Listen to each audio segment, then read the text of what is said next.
फिर आगे है, अभी हमने पांचवा पढ़ा, अब छठा बता रहे हैं हमें। गौरव, प्रतिभा और कौशल का धन। यदि हम केवल अपने प्रयास से ही सब कुछ प्राप्त कर सकते होते तो सैकड़ों लोग कितना ही प्रयास कर रहे हैं, उन सबको उनकी मंजिल मिल चुकी होती। परंतु क्या ऐसा होता है? क्या अधिकतर लोग अपने अपने तलों पर अधिक से अधिक मेहनत और प्रयास नहीं कर रहे हैं? फिर तो जो भी उन्हें चाहिए वो मिल चुका होता, परंतु ऐसा होता कहाँ है। जीवन में कई प्रकार की प्रतिभाएं, कुशलताएं हैं। कई व्यक्ति लिखने पढ़ने में हैं कुशल, बहुत से तर्क में निपुण हैं, तो बहुत से संगीत में, और दूसरे कई लोग पाक विद्या में, और कई बच्चे पालने में पारंगत हैं, और कई बच्चे पालने में पारंगत हैं, बच्चों को पालने में पारंगत हैं। किसी की आवाज बड़ी सुरीली है, कोई अच्छा प्रशंसक है। इस तरह सभी के अंदर अनेक प्रकार के गुण तो हैं। तो सातवें प्रकार का धन जो है प्रतिभा, कौशल और गौरव या शाही धन भी कहलाता है। ये बहुत ऊंचा धन है ये।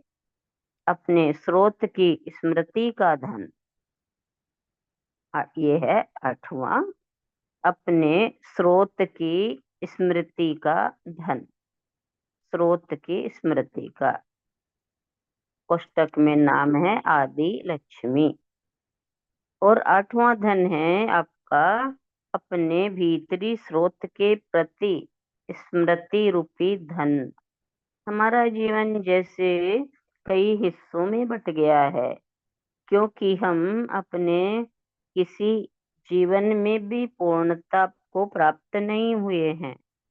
हर जीवन जैसे इस अस्तित्व का एक टुकड़ा है। हर जीवन अलग अलग टुकड़ों की भांति है। हमें केवल अपने जन्म का पता है, वो भी 3 या 4 साल की उम्र के बाद। तब जब से हमें कुछ याद रहने लगता है, हमें पता नहीं कि ये जन्म कैसे मिला। हमारी स्मृति बहुत सीमित है।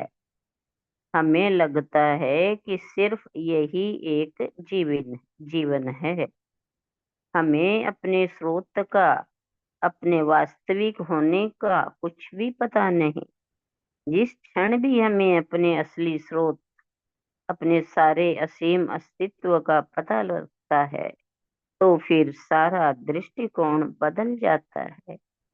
अपने स्रोत का ध्यान आते ही, अपने स्वरूप का विचार आते ही सब कुछ बदल जाता है।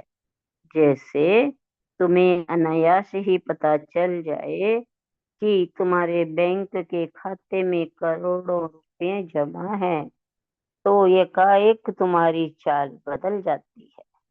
अपने सच्चे स्रोत की स्मृति मात्र से हमारा जीवन खंडों में विभाजित न रहकर एक अखंड धारा सा प्रतीत होता है और एक पूर्णता को उपलब्ध हो जाता है।